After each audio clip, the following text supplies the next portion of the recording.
नमस्कार बच्चों आज हम संस्कृत विषय में रचनात्मक मूल्यांकन फोर्थ यानी 4 और शब्द रूप और धातु रूप पढ़ेंगे। तो आइए बच्चों, सबसे पहले हम रचनात्मक मूल्यांकन देखें संस्कृत में। पहला प्रश्न है, मंजूषा में दिए गए शब्दों की सहायता से अनुच्छेद पूरा कीजिए।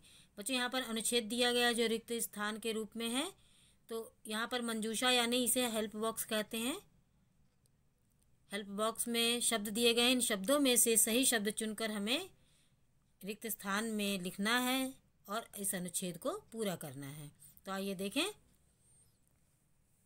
यहाँ पर देख रहे हैं आप, मैंने आज शब्दों को चुनकर यहाँ पर अनुच्छेद में लिखकर अनुच्छेद पूरा किया है।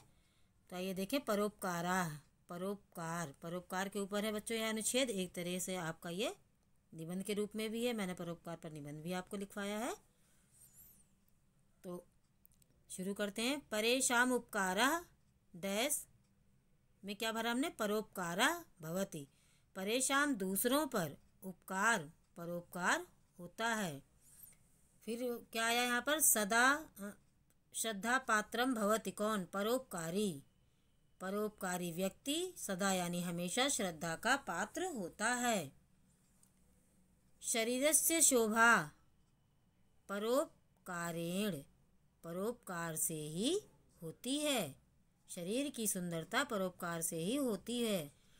प्रकृति अपि परोपकारे रता दृश्यते, कह रहे हैं कि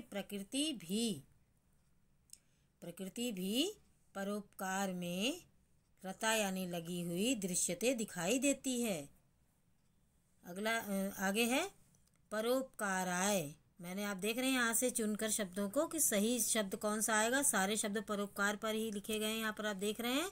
लेकिन यह रूप है तो इसमें परोपकार शब्द का कौन सा रूप यहाँ पर आएगा वह ध्यान में रखते हुए यहाँ पर रिक्त स्थान को पूरा किया गया है। आइए आगे देखें। परोपकाराय सूर्य तापम ददाति, सूर्य ताप यानी गर्मी देता है। किसके लिए, परोपकार के लिए। परोपकाराय परोपकार के लिए ही सूर्य ताप यानी जो धूप है, गर्मी है, ददाति देता है। शास्त्रेषु परोपकारस्य अति महिमा वर्णिता, शास्त्रों में परोपकार की, अति का अर्थ है बहुत ही, महिमा वर्णित है। शास्त्रों में परोपकार की बहुत महिमा वर्णित है। ये मानवाः परहिताय कार्यम कुर्वन्ति, जो मनुष्य परहिताय यानी दूसरों के हित के लिए कार्य करते हैं, ते परोपकारिणः भवन्ति, वे सब परोपकारी होते हैं। तो इस तरह से बच्चों आपको भी अपनी किताब में लिखना है। आइए देखें, प्रश्न नंबर 2 है, छात्र इंटरनेट की सहायता से 3 सूक्तियाँ लिखकर उनके अर्थ लिखें। बच्चों यहाँ प्रश्न छात्र के लिए यानी आप लोगों के लिए है, लेकिन यहाँ पर मैंने सूक्तियाँ लिख दी हैं। आपको जो सूक्ति पसंद हो, सूक्ति का अर्थ होता है जैसा कि मैंने पहले ही बताया आपको कि सुधन उक्ति बराबर सूक्ति। सु का अर्थ होता है सुंदर और उक्ति का अर्थ होता है कहावत। तो सुंदर कहावत जो भी आपको संस्कृत में श्लोक की जो लाइन अच्छी लगे उसे आप यहाँ पर लिख सकते हैं। तो आइए देखें, पहली सूक्ति है, विभूषणम मौन पंडिता नाम।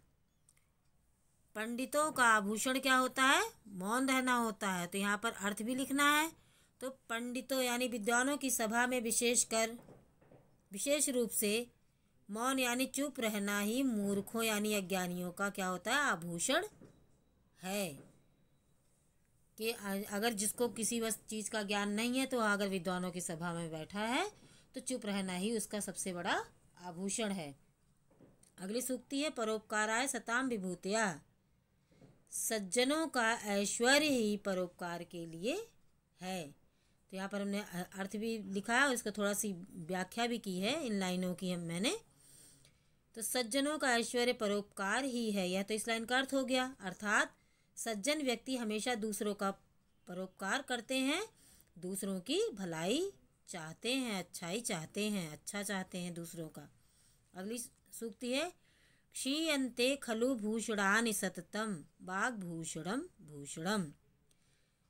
कह रहे हैं कि क्षीयते खलु भूषणानि, सारे आभूषण तो क्षीयते यानी नष्ट हो जाते हैं, सततम वाग भूषणम भूषणम, कह रहे हैं कि वाणी रूपी वाग भूषणम, वाग का अर्थ है वाणी, वाणी रूपी आभूषण सततम निरंतर रहने वाला आभूषण है।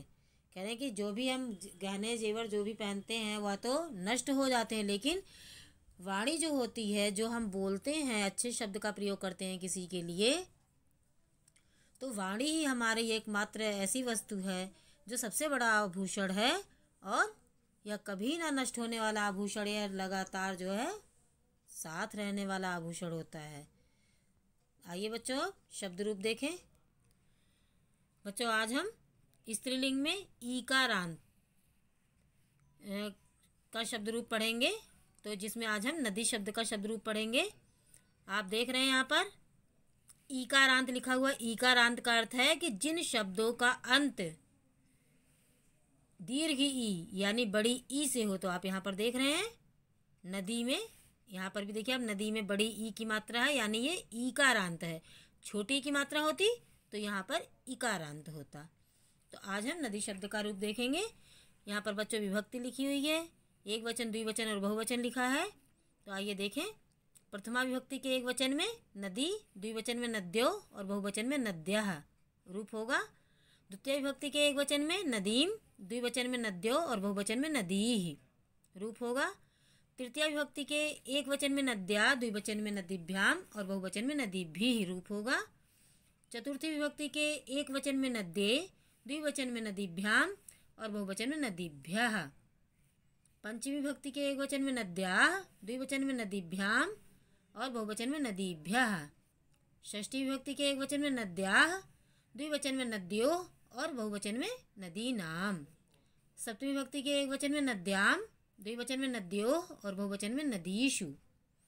संबोधन में हे नदी एक वचन में, द्विवचन में हे नद्यो और बहुवचन में हे नद्यः।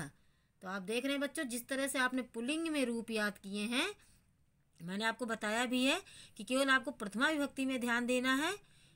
प्रथमा विभक्ति से लेकर सप्तमी विभक्ति तक यह ध्यान देना है आपको कि कौन से रूप किस तरह से चलते हैं।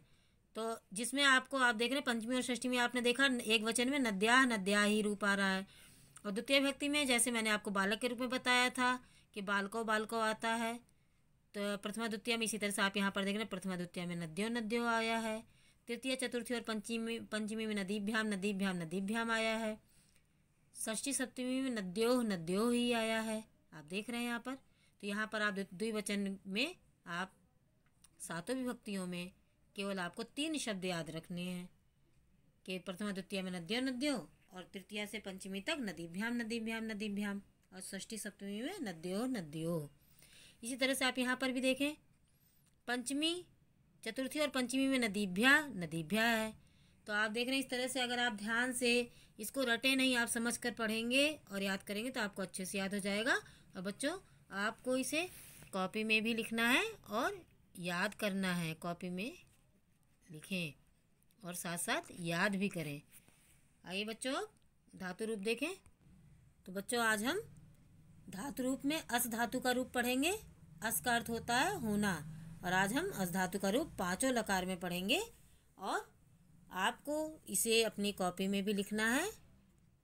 कॉपी में लिखें और याद भी करें, केवल लिख कर ही नहीं रखना है, याद भी करना आवश्यक है।